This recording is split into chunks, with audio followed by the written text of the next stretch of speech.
Hey everyone, welcome back to my channel. My name is Emily and I talk a lot about Salesforce. I have to apologize for my voice today. I am just getting over a cold, but I wanted to get back to filming after a long hiatus.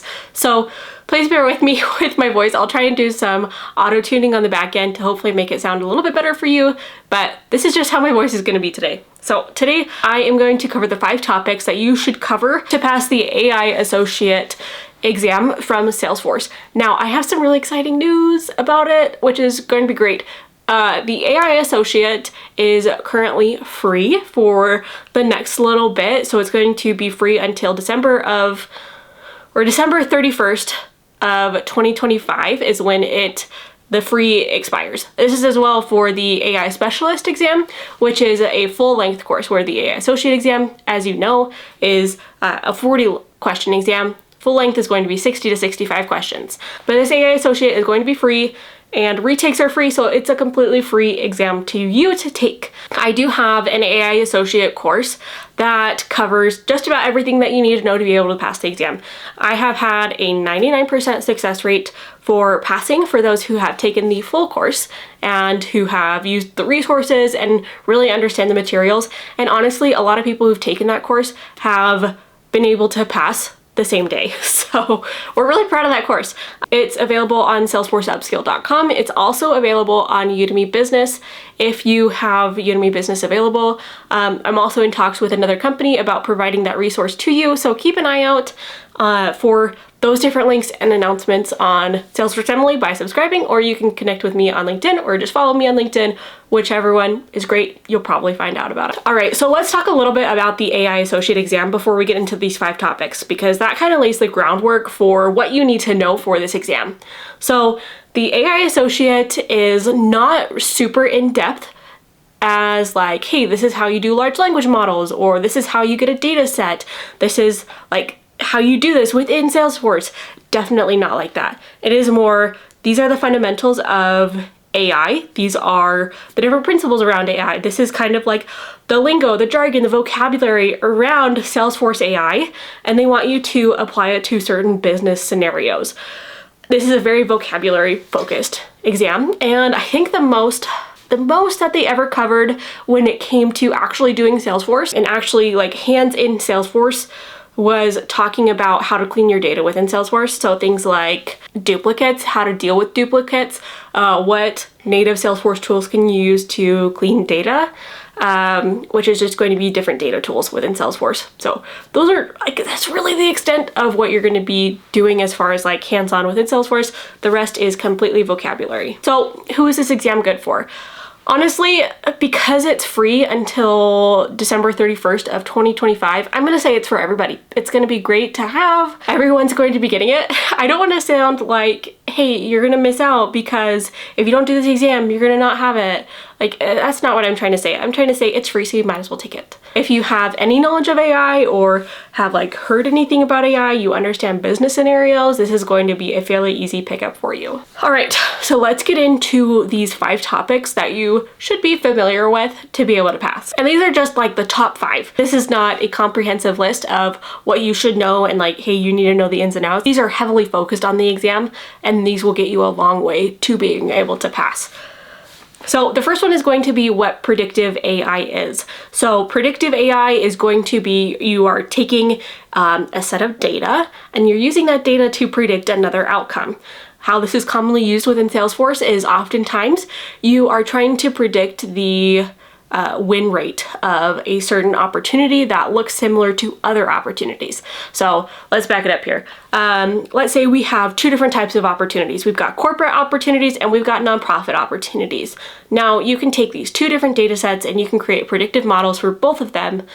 So you can understand, hey, when we are dealing with corporate people, when we have these 5 indicators, we can say with certainty, the AI can say with certainty, hey, this is like a 85% win rate, and it's 85% possible that you're going to be able to win this opportunity. Whereas if you have those different indicators on the nonprofit space, it's like, nope, you're gonna have like a 30% win rate. So you might need to have those 2 different data sets split, but that's just generally what predictive AI does. It takes data and it predicts stuff. Now let's talk about generative AI. That's going to be the next one, and it's going to be crucial to understand the differences between generative AI and predictive AI. So generative AI is going to be a little bit different, but it's going to generate stuff. I hate using the word in the definition, but it's so hard. Like, it creates something from a prompt. It's ChatGPT, it's Einstein Copilot, or just generally Copilot. Like, today I asked ChatGPT to come up with a checklist of things I need to do to make sure that my house is clean from sickness. That's going to be some type of generative AI. You can use it through different prompt builders, Agentforce, which is going to be covering using AI bots to chat with customers either on a sales or a service basis to help them get started on their sales process or their service process, and help them self-serve if they're in that service process or in that sales process. So that's kind of generative AI. It's going to be making something, it's going to be creating something. If you've seen different AI images, that's a type of generative AI. If you've seen ChatGPT, LinkedIn articles or LinkedIn posts, that's a generative AI. Again, the differences between generative and predictive. Predictive AI predicts stuff. It takes a data set and it creates an outcome or the probability of an outcome. And generative AI is going to be taking a prompt and it's going to be creating something, be that text, video, or picture. All right, the third topic is going to be biases. Biases are the different ways that your data can skew to one side or another. This is where that duplicate process is going to be coming in very crucial. If you have duplicates for any number of pieces of data, it can bias your data and create a biased outcome from your AI. So let's say we had like 10 opportunities, but like 5 of them were from Walmart, and that selling process is completely different than the other 5 opportunities who are other companies. You might only want to include one of those Walmarts in creating your AI model to then not skew it towards Walmart's selling process to the rest of your selling process. So hopefully that made sense of like, hey, if you have too much data in this pile or there's duplicates or whatnot, then you might have issues there. Personally, I find this a lot when working with leads. So there's a high probability if you're working with a lot of data that you're going to have multiple leads from one company, especially if you're working with purchased lists. You might find that your data is duplicated when it comes to leads, and that one person is going to be working at the same company like 5 different times in your leads, whereas you might have 1 or 2 for other people. Now that lead process is going to be skewed within your data and heavily weighted. If you have that person 5 times in this section and they all lost, then it's going to be skewing your data and it's going to be skewing your numbers. So hopefully that made sense. That's biases. All right, number 4 is going to be general ethics when it comes to AI. This section was fairly intuitive, but there's a lot of different principles that Salesforce wants you to learn as far as keeping your ethical mind sound when it comes to using AI and using Salesforce's AI. There are a couple of different blocks of principles that Salesforce has for AI and creating good AI and using AI well and all those fun things. You'll want to just know kind of what the basics are of them. So it's like honesty, like clean data.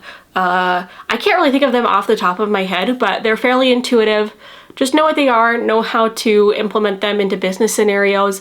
Fairly intuitive. I should say though, on this exam, it's a choose 1 out of 3. So it's like, if you can narrow it down to just 2 options and you can use context clues, it's gonna be fairly easy for you. So just cover those, understand what they are, maybe which ones go into which bucket, because there's like 2 or 3 different buckets of Salesforce trusted AI principles or how to use and create Salesforce AI stuff. That's just all corporate vocabulary and lingo. Yeah, that's pretty much all I have to say about it. And then finally is going to be data quality. And this one I kind of touched on biases, but data quality is pretty important when it comes to AI and Salesforce to make sure, again, that you have your clean data, you've got good models that are going to be working well for you, for your company, for your AI, so then you don't create biases that skew your data towards one end or that skew it towards another end. Using things like potential duplicates, also included in those are going to be matching rules and duplicate rules, understanding how to use those,